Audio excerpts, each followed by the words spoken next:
Perempuan menjadi pilar penting dalam keluarga dan masyarakat. Para perempuan pada episode kali ini berkontribusi lewat berbagai bidang, salah satunya pada bidang literasi.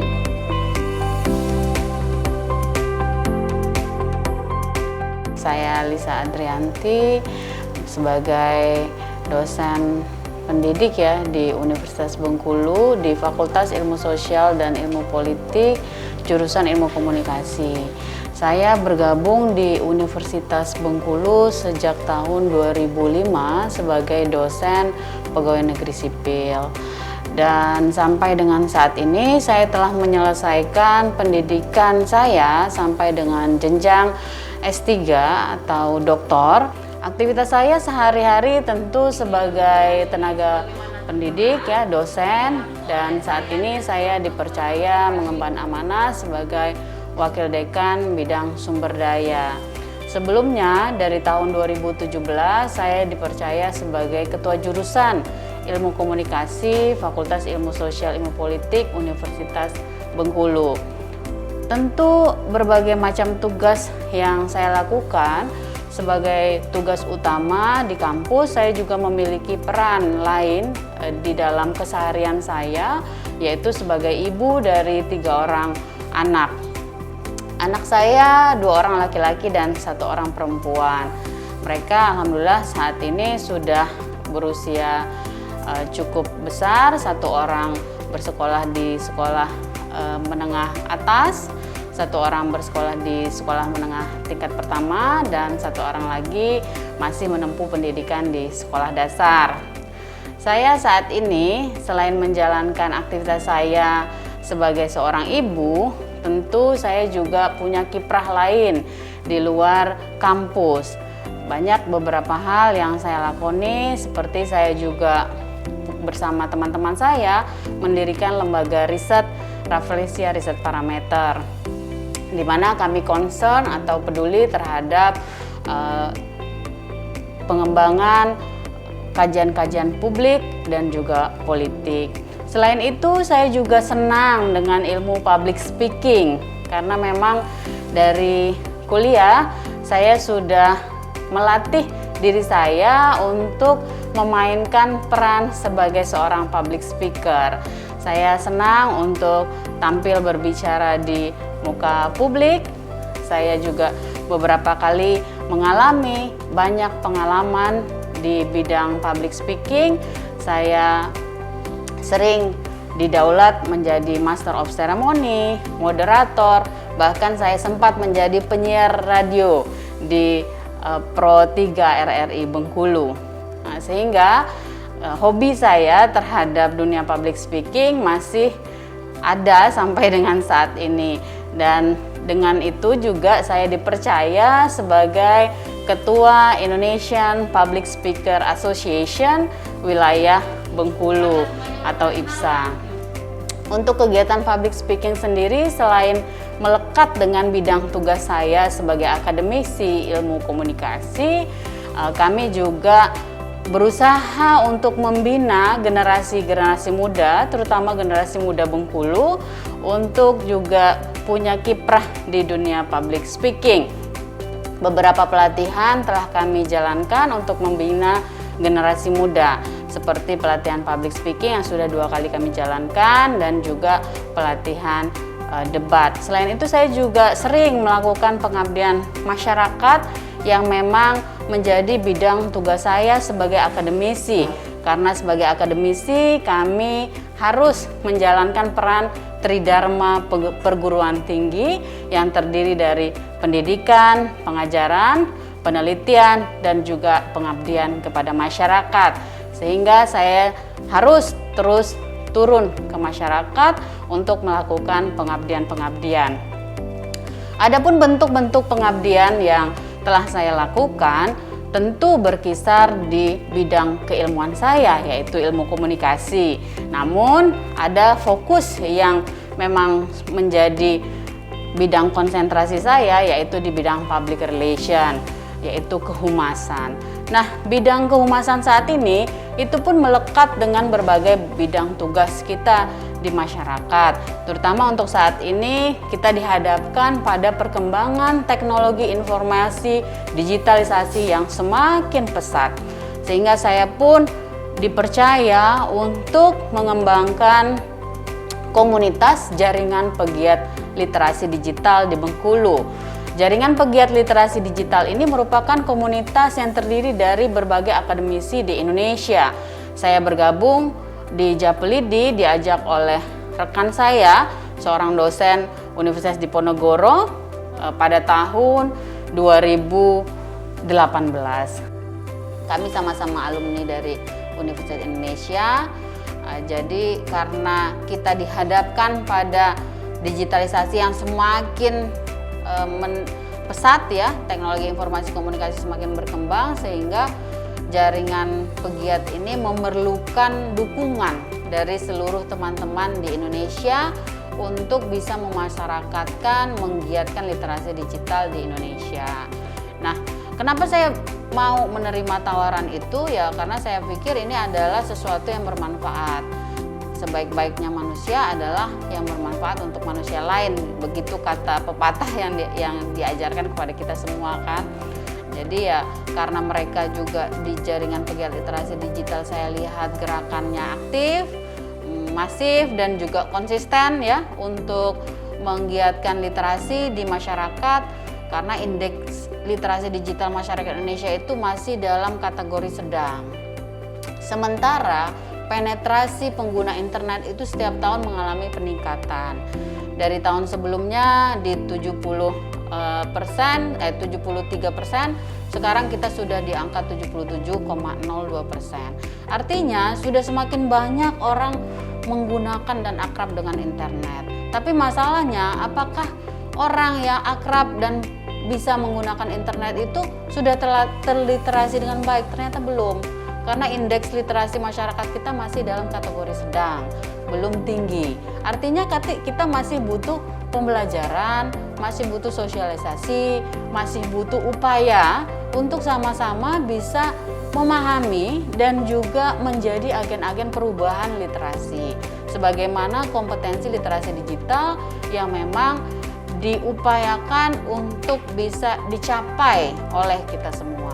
Dengan alasan itulah saya pikir ini merupakan komunitas yang baik ya, bagus dan sangat bermanfaat, dan tentu menunjang tugas-tugas akademik saya sebagai seorang akademisi. Karena bagaimanapun seorang akademisi bukan hanya berkarir di kampus, tapi dia juga dituntut untuk berkiprah di luar kampus dan bermanfaat untuk banyak orang.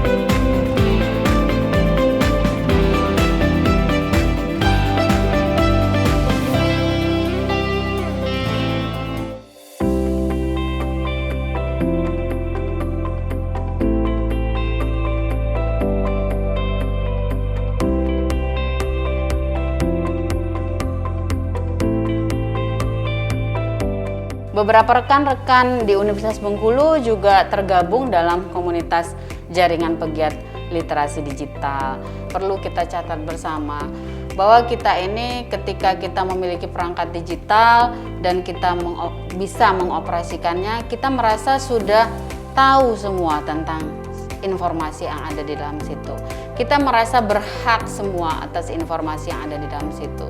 Padahal ada berbagai hal yang masih perlu kita pelajari dan kita ketahui.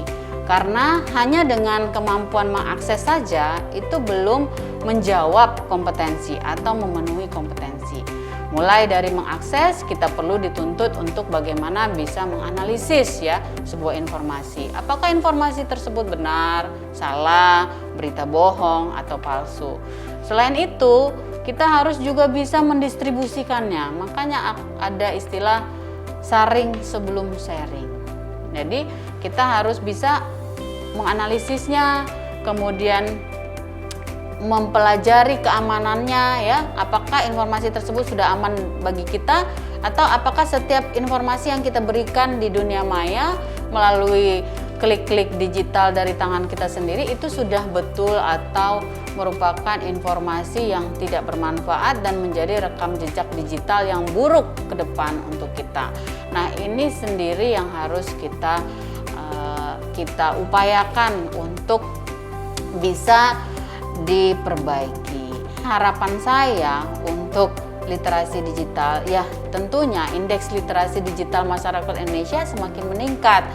Nah, kita perlu berbangga karena ini sudah dalam taraf sedang, tidak lagi rendah ya.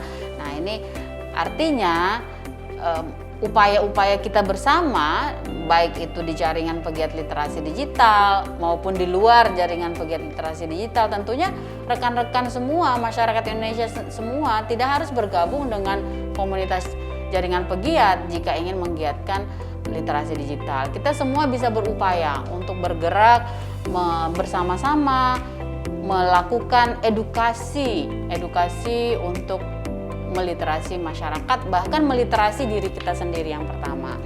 Jadi literasi diri kita sendiri itu yang penting. Jadi harapan saya adalah ya kita sebagai masyarakat Indonesia, warga negara yang baik, marilah kita coba untuk memahami dan juga menyebarkan, mendistribusikan berbagai macam ya kemampuan kita untuk literasi digital ini agar kita bisa menjadi masyarakat yang beretika, berbudaya, aman, dan memiliki kecakapan dalam dunia digital. Sebagaimana 4 pilar literasi digital, yaitu digital skills, digital safety, digital culture, dan juga digital etik. Jadi itu harapan saya ke depan kita bisa cerdas, cakap, aman, berbudaya, dan beretika secara digital.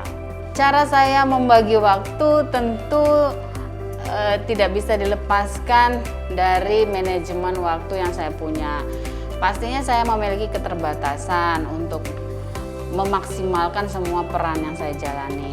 Tapi dari sisi rutinitas saya berusaha untuk melakukan semuanya dengan baik. Saya pertama tentu sebelum berangkat kerja saya mempersiapkan anak-anak saya dulu mau sekolah. Karena ada 3 anak-anak di rumah, mereka harus dipersiapkan dan mereka masih bersekolah di Bengkulu semua ya, tinggal bersama saya. Artinya saya pagi-pagi memulai aktivitas, setelah ibadah saya konsentrasi kepada bagaimana menyiapkan anak-anak untuk berangkat sekolah.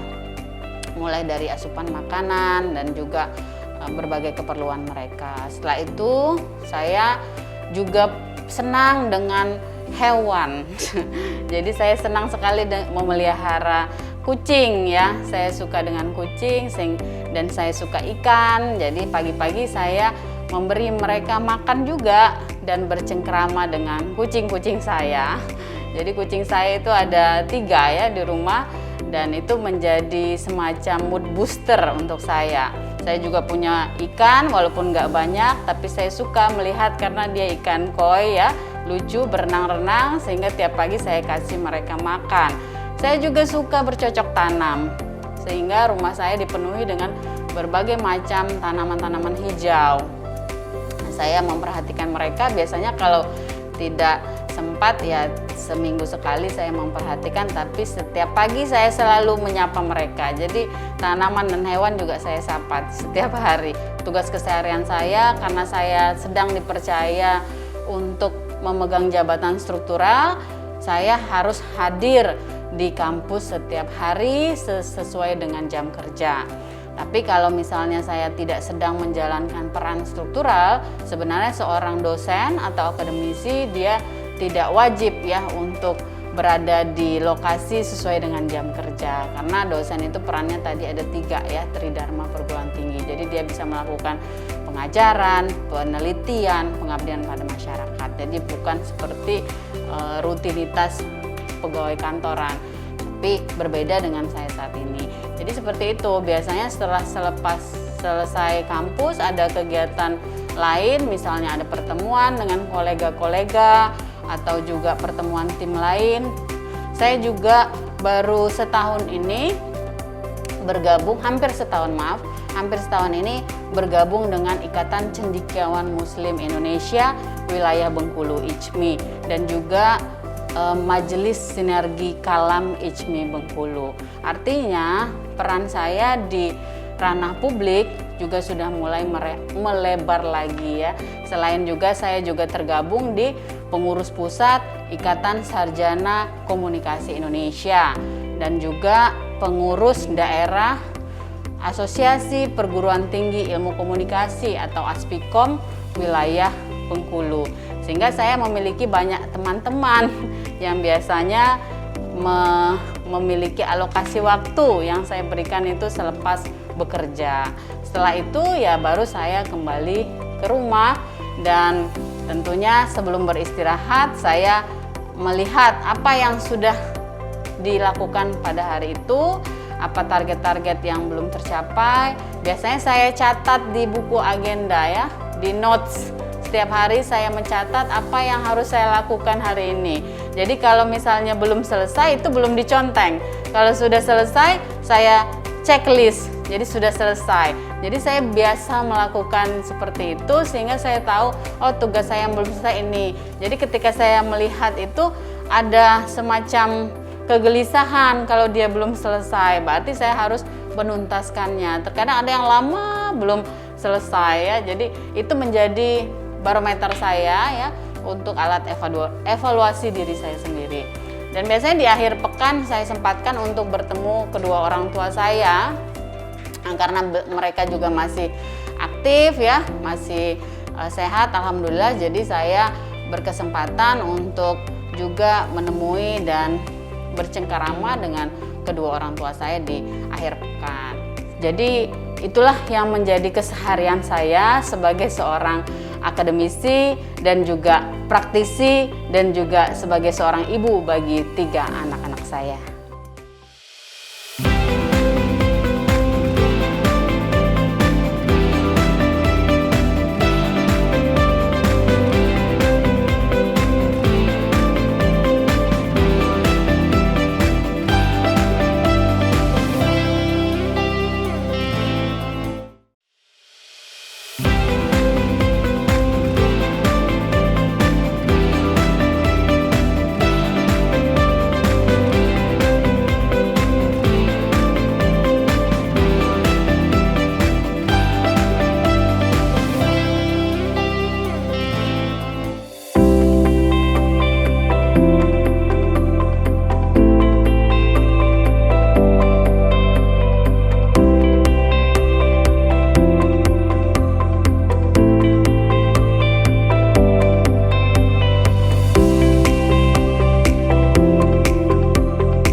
Saya Gusta Finalti, biasa dipanggil Gusti ya sehari-hari itu karena memang nama saya agak unik gitu. Kalau di mahasiswa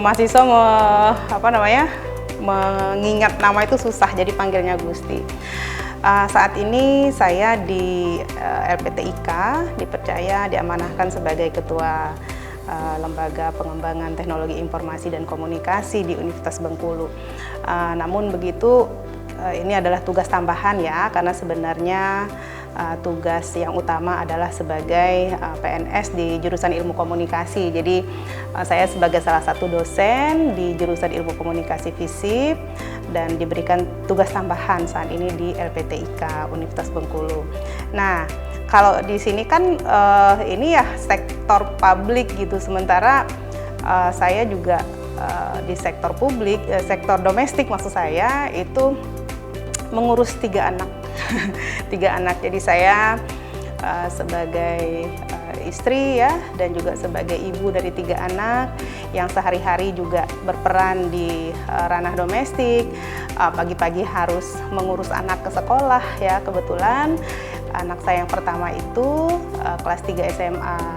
Kemudian yang kedua itu di kelas 3 SMP, dan kedua-duanya adalah siswa di SMA IT dan SMP IT gitu. Nah, yang terakhir ini yang bungsu itu kelas 2 ya, kelas 2 SD. Jadi karena dia masih balita ya, jadi saya harus mengurus pagi-pagi, mengurus sarapan, kemudian perlengkapan sekolah gitu. Jadi semua diurus. Nah, mengurus sarapan berarti harus ke dapur juga ya, dan itu memang salah satu tugas wajib saya setiap hari gitu. Di samping juga selain harus menyiapkan, saya juga harus pergi membeli sayur. Bahkan asisten rumah tangga itu tidak ditugasi untuk itu. Jadi saya ingin dari awal sampai nanti ada menu terhidang itu dari saya semua. Itu saya lakukan setelah sholat subuh, biasanya itu sangat rutin dilakukan. Dan ketika mengantar anak-anak ke sekolah juga, tetapi menjemput tentu tidak ya, karena menjemput kita sudah ada kesepakatan dengan suami, jadi bergantian saya mengantarkan, mengurus, kemudian nanti yang menjemput suami gitu. Jadi itu pekerjaan yang sehari-hari yang sangat rutin ya sebelum masuk ke kantor gitu. Nah, kita di Universitas Bengkulu itu ada jam kerja. Jam kerja ini dari 7:30 sampai 4:30 ya. Saya 7:30 itu biasanya sesuai dengan jadwal ya, 7:30. Kalau memang tidak ada kegiatan mengajar, saya langsung ke kantor, kemudian mengerjakan aktivitas di sini. Kalaupun ada nanti kegiatan untuk menguji ya, karena kita di perguruan tinggi itu kan tridharma ya, pengajaran atau pendidikan, kemudian kita juga ada kegiatan penelitian, kemudian ada juga kegiatan pengabdian gitu, sehingga dosen itu tidak hanya stay di kampus. Itu yang menjadi pedoman kami gitu, ketika nanti ada pengajaran atau pendidikan, kita masuk ke kelas gitu. Nah, seperti saat ini baru 2 hari ini sedang dilakukan nih, baru dilakukan kuliah offline.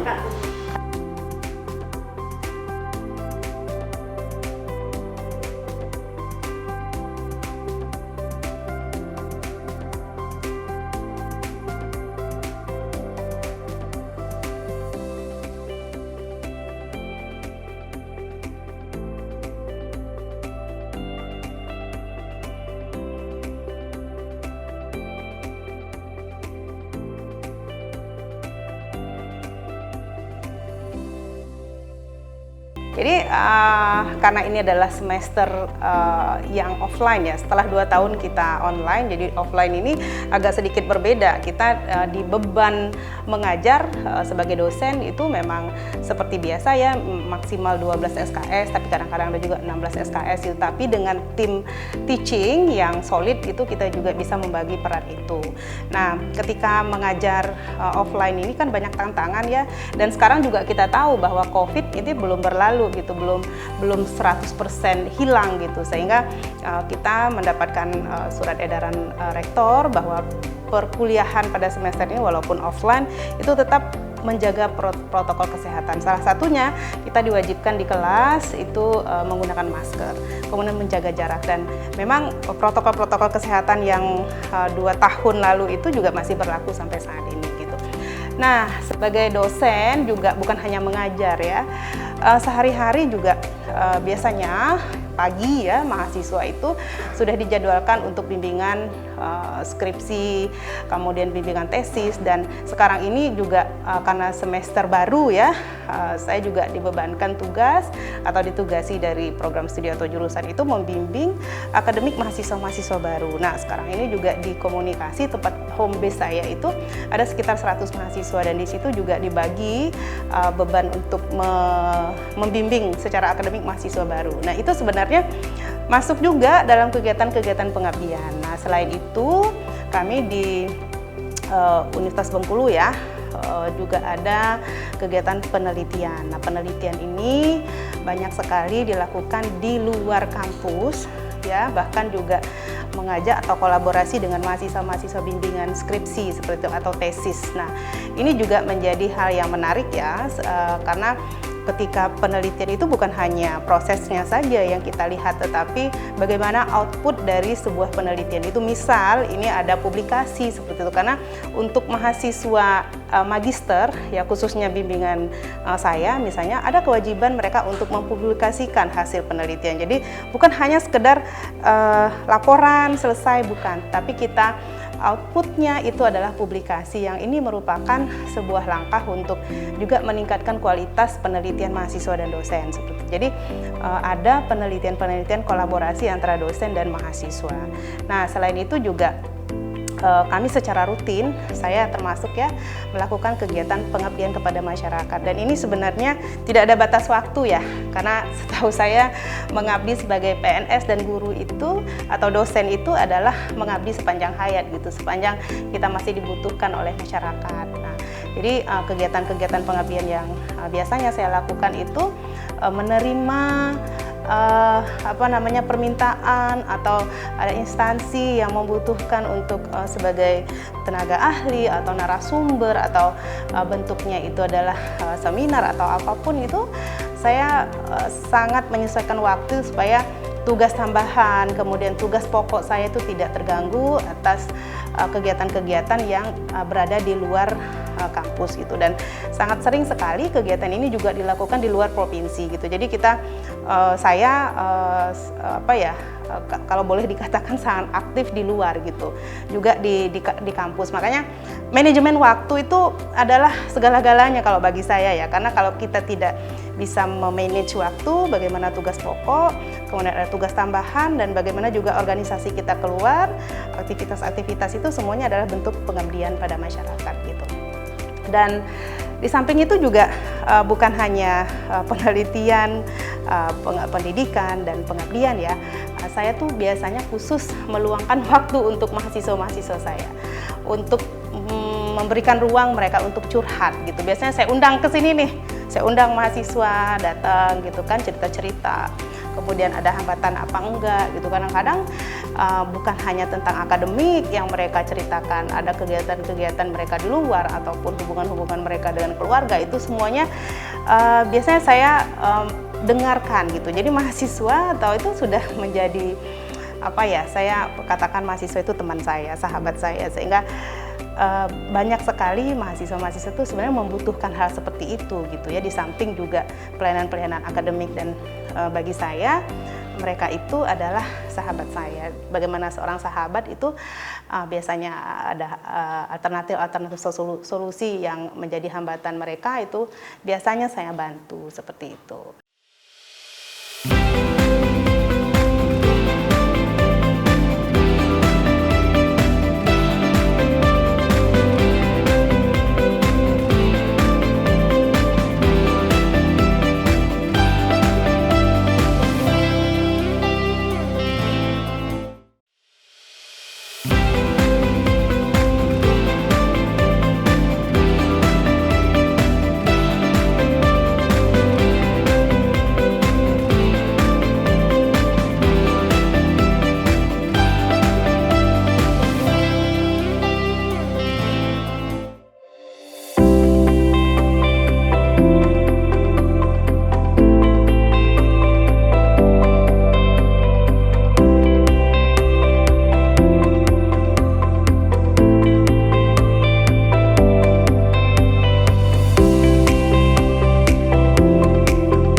Kalau bicara tentang sisi publik tentu sangat banyak ya. Saya sekarang ini juga sedang mendapat amanah juga gitu, selain sebagai ketua LPTIK.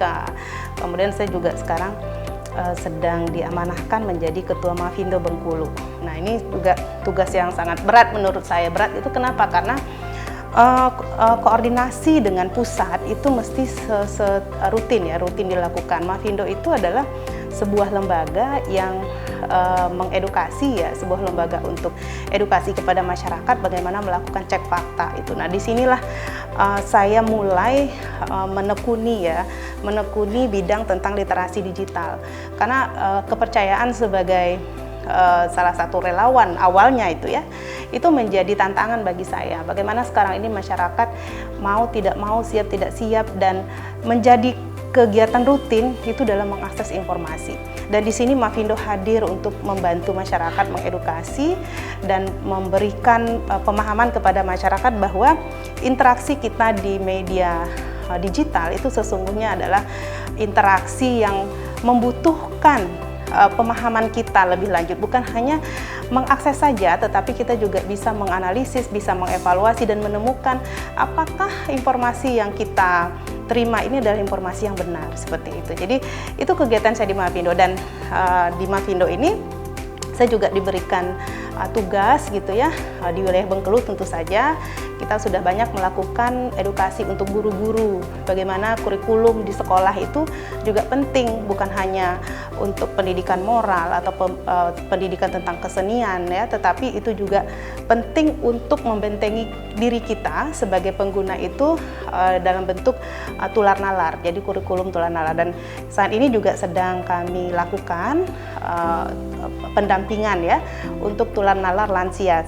Ternyata ya dari kegiatan-kegiatan yang saya lakukan di Mavindo bersama teman-teman saya di komunitas ini, mendapati bahwa yang mengakses itu bukan hanya anak muda, yang mengakses itu bukan hanya orang dewasa, tetapi ternyata orang tua juga banyak menjadi korban seperti itu. Sehingga ini yang menjadi fokus kami gitu, sehingga beberapa bulan yang lalu dilakukan pelatihan, kemudian saat ini kami sedang melakukan pendampingan terhadap lansia. Artinya lansia ini adalah juga kelompok yang rentan gitu ya, di samping anak-anak, kemudian rentan juga di samping orang-orang yang saudara-saudara kita yang kurang beruntung ya, misalnya disabilitas dan sebagainya. Nah, ini Mavindo ini tempat saya banyak belajar, dan bagi saya belajar ya sepanjang hayat gitu ya. Jadi dimanapun kita bisa dibutuhkan oleh orang lain gitu, saya akan fokus terhadap itu. Dan alhamdulillah sejak kita di Mavindo itu kita juga punya banyak link ya, link artinya network gitu kemana-mana gitu ya. Dan sampai saat ini juga saya sebagai Japelidi, anggota jaringan pegiat literasi digital nasional, itu bersama teman-teman juga di seluruh Indonesia. Agak berbeda dengan yang di Mavindo karena banyak sekali edukasi, lebih banyak ke edukasi. Di Japelidi ini kita sangat intens untuk melakukan riset kolaborasi antar universitas di Indonesia. Tapi memang kajiannya itu tentang literasi digital gitu, karena memang namanya jaringan pegiat literasi digital, dan bahagia sekali bisa menjadi bagian dari Japelidi karena ini adalah tempat saya juga belajar banyak gitu, dan dalam rangka juga membesarkan kompetensi, menurut saya mengembangkan bahwa yang kita ketahui itu juga belum tentu semuanya, tetapi kita punya teman-teman yang lain yang bisa menambahkan pengetahuan kita, yang bisa menambahkan keterampilan kita gitu, sehingga ini yang menjadi tujuan saya gitu loh. Jadi saya sekarang sedang menemukan tempat yang cocok untuk mengembangkan diri saya gitu, bukan hanya dalam hal mengajar, tetapi kerjasama atau kolaborasi itu sangat luar biasa dampaknya gitu. Nah, di samping itu juga kegiatan-kegiatan lain juga banyak dilibatkan gitu. Saya sejak 2018 saya salah satu menjadi tim pakar Humas Polda Bengkulu. Nah, ini juga beririsan, kalau saya mengatakan beririsan dengan tugas-tugas saya di sehari-hari di Universitas Bengkulu gitu. Bagaimana saya seorang dosen komunikasi yang sangat dekat dengan kegiatan literasi digital, literasi media, dan juga diajak atau dipercaya untuk menjadi tim pakar Humas Polda. Itu pergerakannya itu ya sebatas ini ya, bagaimana membangun citra di media sosial, di media massa, dan bagaimana kita mengedukasi masyarakat tentang apa?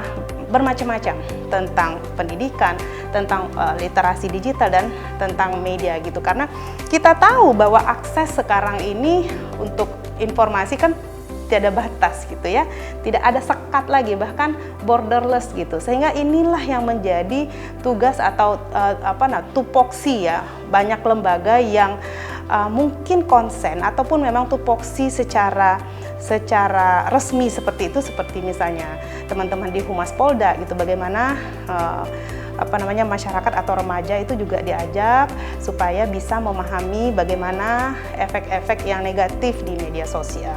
Kemudian bagaimana tontonan-tontonan yang sekarang ini juga sangat mudah untuk bisa diakses di media-media internet seperti itu.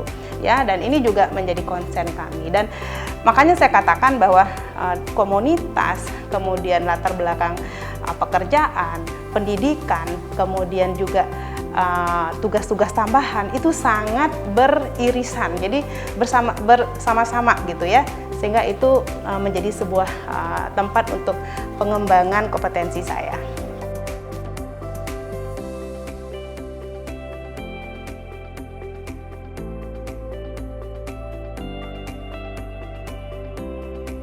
Sekarang ini kenapa kok komunitas untuk edukasi masyarakat sangat banyak ya? Karena memang tantangannya sekarang itu kita melihat bahwa pengguna internet di Indonesia itu sekarang hampir 75%. Ya, tahun lalu aja sudah mencapai 74% pengguna internet. Ya, dan di data yang disampaikan oleh Media Sosial dan Hotsuite juga menyatakan bahwa dari sekian banyak itu 170 juta itu adalah pengguna media sosial.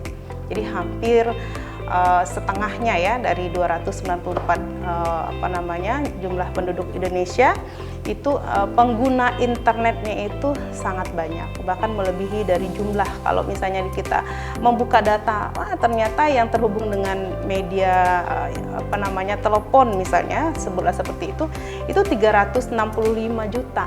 Bayangkan 365 juta itu adalah yang terhubung dengan telepon seluler, tetapi jumlah penduduknya tidak sampai segitu. Itu artinya apa? Artinya adalah jumlah pengguna ini bisa jadi punya beberapa kartu gitu ya, SIM misalnya, bisa jadi seperti itu. Sehingga itu digunakan untuk hal yang bermacam-macam. Itu tantangan. Kemudian dengan banyaknya pengguna internet seperti ini, memudahkan kita mendapatkan informasi. Mudahnya mendapatkan informasi lah di sini tempat mulanya. Bagaimana literasi digital ini penting. Mudah mendapat informasi, belum tentu yang didapatkan itu adalah informasi yang benar. Sehingga ada 3 hal ya yang menjadi pokok dari kegiatan-kegiatan kami berhubungan dengan literasi digital. Kita sekarang ini sedang berusaha untuk bagaimana malinformasi, misinformasi, dan disinformasi itu paling tidak itu diminimalkan. Jadi masyarakat itu perlu disadarkan juga bahwa apapun yang kita lihat ataupun yang kita akses itu mengandung 3 hal itu yang perlu dikhawatirkan. Saya tidak mengatakan bahwa semua yang diakses itu negatif, tidak, tentu saja tidak. Banyak sekali apa yang menjadi kegiatan-kegiatan atau aktivitas kita yang difasilitasi oleh internet itu adalah sesuatu hal yang positif ya, termasuk juga tugas tambahan saya di sini juga meyakinkan bagaimana internet itu menjadi pelayanan publik di Universitas Bengkulu ya, khususnya yang dilakukan oleh LPTIK.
Kegiatan saya sehari-hari seperti ibu-ibu rumah tangga biasanya, pagi itu ya siap sholat subuh itu melakukan aktivitas ibu rumah tangga, dapur, anak, dan persiapan untuk mengajar. Aktivitas karir saya itu mengajar.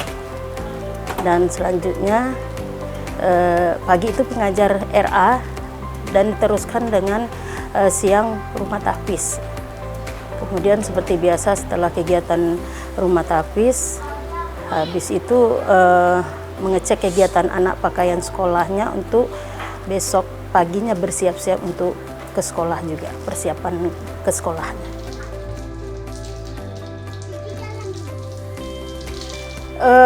Sebenarnya pembagian waktu saya itu direncana dari mulai tidur. Itu sudah terpikirkan waktu-waktu jadwal kegiatan setelah bangun tidur. Saya merencana itu hanya di dalam hati, cuman membagi waktu. Pagi itu ya seperti itu, bangun tidur harus begini. Jadi sampai mengurus anak, sampai persiapan mengajar di RA, dan begitu pun setelahnya. Seperti itu setiap hari.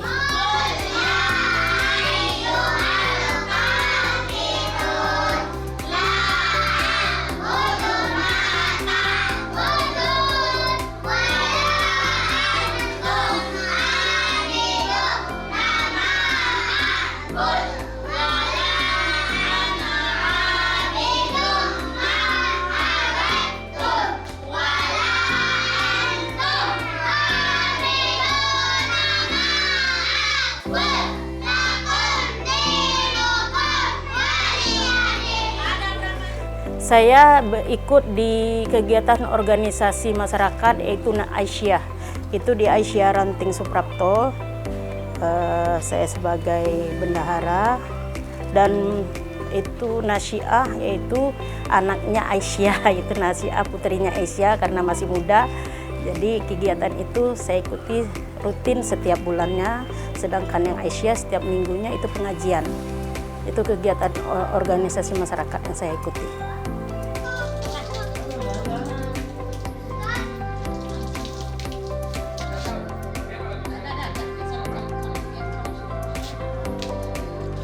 Saya itu sebenarnya penyayang anak-anak dari gadisnya, dari usia sekolah itu MTS itu setara SMP ya. Nah, MTS itu saya sudah mengajar anak-anak kecil yang masih SD. Terus karena orang tua itu seorang ulama, public figure di Kota Bengkulu, dan ibu juga dulu juga sebagai pengajar guru ngaji, diteruskan dengan kami sebagai anak-anaknya. Dan itu waktu itu memang diawali dengan anak-anak yang datang ke rumah. Anak-anak yang datang ke rumah mengaji. Alhamdulillah waktu itu sempat sampai 40 orang datang ke rumah. Dan diteruskan dengan kegiatan malamnya itu privat. Itu penuh jadwal saya di waktu masih belum menikah lah, masih gadis itu. Sampai sekarang memang menggeluti dunia pendidikan. Ya, jadi hafalan diulang-ulang di rumah dan di tempat rumah tahfiz, ditambah hafalan baru. Nah, saya belum pernah yang resmi gitu ya, cuma saya ini berawal dari orang tua yang benar-benar mengajar, misalnya sebagai honor nggak pernah, karena saya itu selalu diminta orang untuk ke rumah anaknya, orang minta anaknya datang ke tempat saya untuk mengajar.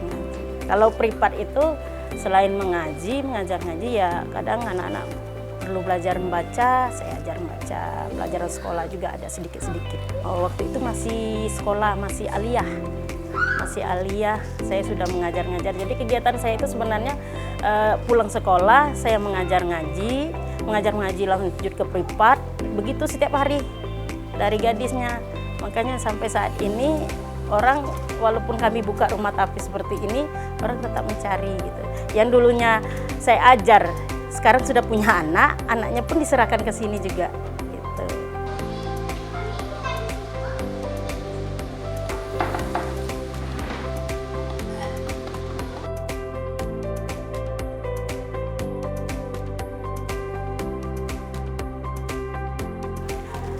Tantangannya kita di rumah kalau tahfiz itu identik dengan menghafal dan akhlak. Tantangan kita sebenarnya proses pendidikan itu adanya kesinambungan kerjasama antara orang tua dan guru, yaitu guru ngaji sebagai ustazah. Kadang kita menginginkan anak seperti ini, ternyata di rumah tidak mendukung gitu. Karena pendidikan itu berkelanjutan, pertama itu di rumah. Bagaimana dia di rumah mendidik anaknya, terus yang di kami sekedar memberikan ilmu. Dan orang tua pun mengingatkan itu gitu, sebagai untuk pengamalan dia gitu, di rumahnya. Karena proses pendidikan ya seperti itu, kerjasamanya antara murid, orang tua dan guru. Nah itu perputaran seperti itu. Kalau misalnya klop antara itu, insya Allah proses pendidikan akan berjalan dengan apa yang kita harapkan itu akan tercapai insya Allah. Tapi kalau salah satunya tidak mendukung, itu 100%, 50% pun susah mengharapkan seperti itu anak itu akan berhasil. Tahfiz ini bukan sekolah ya, tahfiz ini berupa, kalau ini kegiatan ekstra itu, tambahan dari ilmu dari sekolah gitu kan.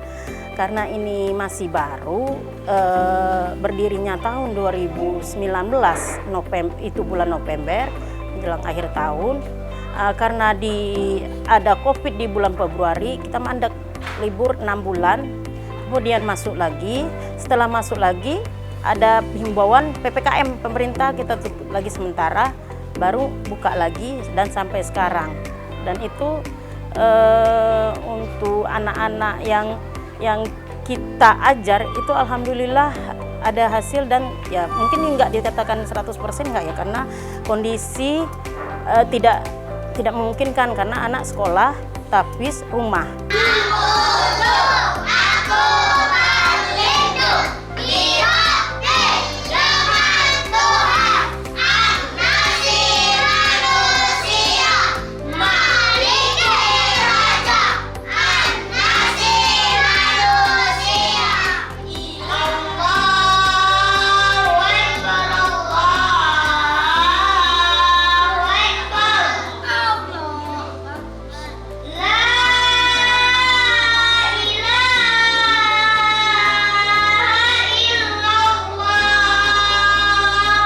Pagi dimulai dengan RA itu Raudatul Atfal, sama dengan PAUD sekolah TK setara itu.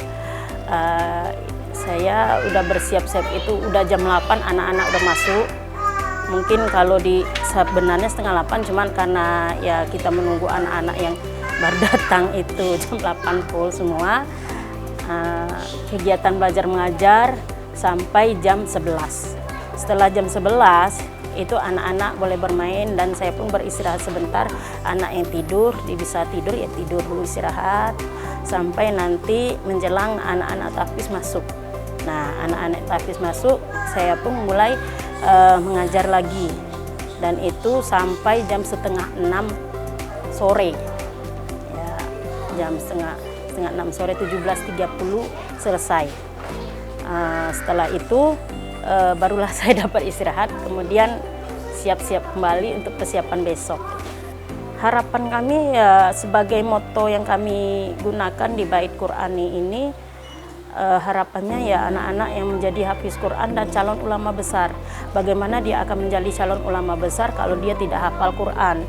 Jadi kuncinya mau menjadi orang hebat itu, menjadi orang yang benar-benar di mata Allah itu bagus, hebat, itu ya hafal Quran. Nah, di sini kami membuka untuk anak-anak yang berkeinginan menjadi hafiz Quran, dan tujuan kami menjadikan anak-anak itu calon ulama besar. Karena tidak gampang menjadi calon ulama besar itu.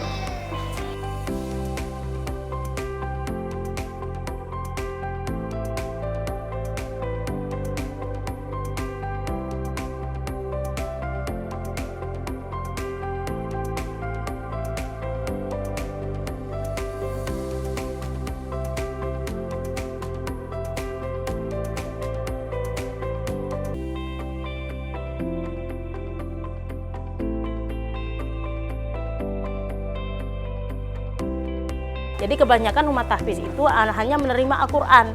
Kalau kita tidak menerima Al-Quran, kita menerima anak yang benar-benar tidak bisa membaca. Bahkan ada anak umur 3 tahun, itu 3 tahun, ada yang 3 tahun kita terima. Jadi kita membuka untuk orang tua yang berkeinginan anak masuk rumah tahfiz. Jadi kita kelompok-kelompokkan. Nah, gitu. Tapi tetap memberikan hafalan. Yang tadinya tahu tetap memberikan hafalan walaupun dia belum bisa membaca Iqra. Cuman tetap dibimbing dengan melatih dia membaca, kita dia diiringi oleh gurunya. Gitu. Jadi misalnya kul huwallahu ahad, anak mengikuti sampai berulang-ulang sampai dia hafal. Begitu. Jadi untuk anak yang belum bisa membaca Al-Quran, yang masih Iqra. Kalau anak tahfiz itu tinggal kita tunggu setoran dan hafalannya.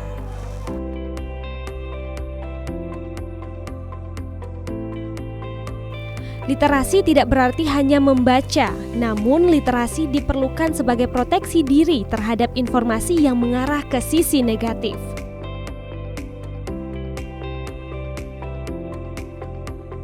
Perempuan dan dunia literasi memiliki kaitan yang sangat erat. Selama proses literasi berjalan, perempuan perlu dilibatkan dalam perkembangannya, agar kelak mereka bisa menumbuhkan generasi yang sadar akan literasi.